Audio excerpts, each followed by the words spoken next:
हम बडगाम की तरक्की चाहते थे, हम बडगाम के लोगों की बेहतरी चाहते थे। हम चाहते थे कि अगले 4 साल उनका एक करीबी रिश्ता जो है वो हुकूमत के साथ बना रहे, लेकिन बडगाम के लोग कुछ और चाहते थे। मुझे पहले ही मालूम था कि ये बडगाम का इलेक्शन हमारे लिए आसान नहीं होगा। बडगाम के कुछ अपने ही अलग हालात हैं।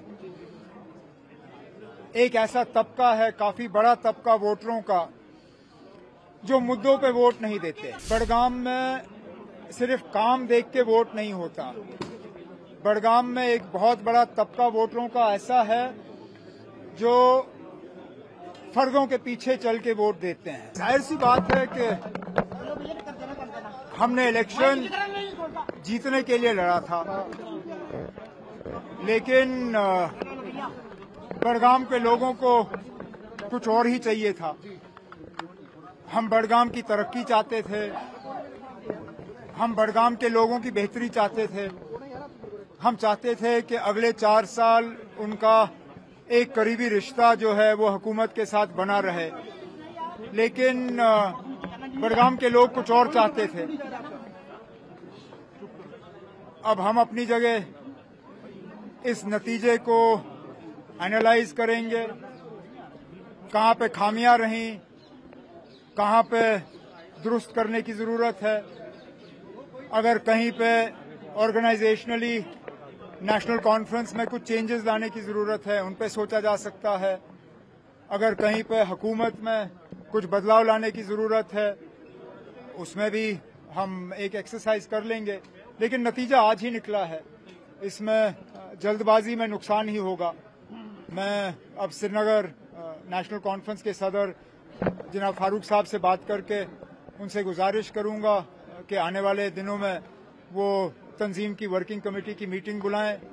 हम बैठ के तफसीलन न सिर्फ बडगाम बल्कि नगरोटा के हवाले से भी बात करेंगे, और उसके बाद जो फैसले लेने होंगे वो फैसले हम ले लेंगे।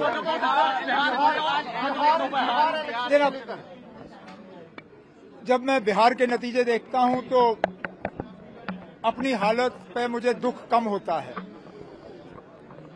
क्योंकि मुझे पहले ही मालूम था कि ये बडगाम का इलेक्शन हमारे लिए आसान नहीं होगा।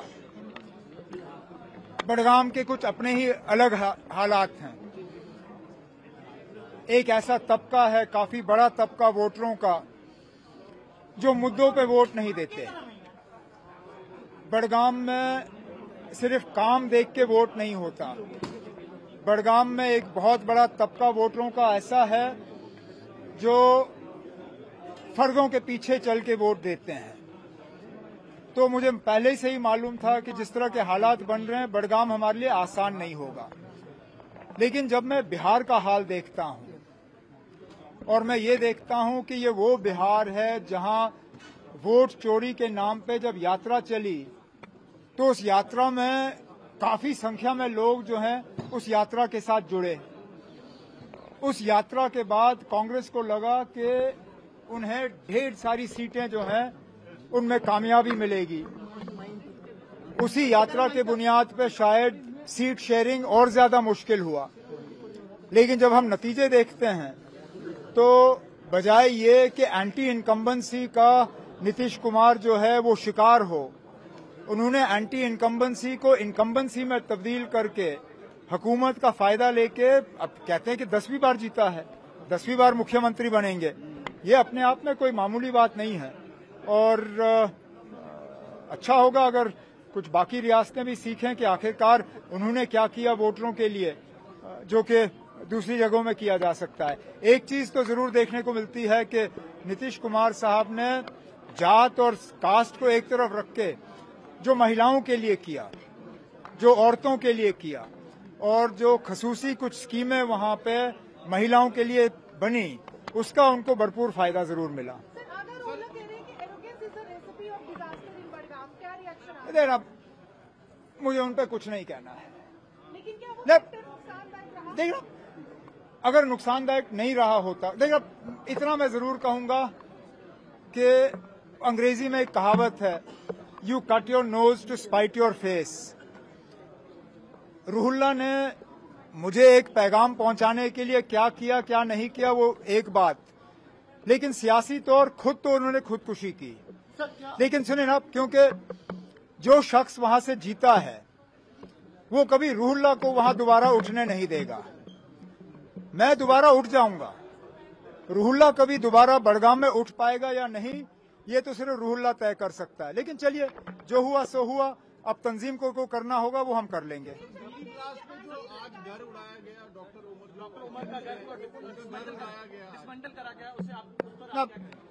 अगर इन चीजों से आतंकवाद रुक जाता तो अभी तो रुक गया होता।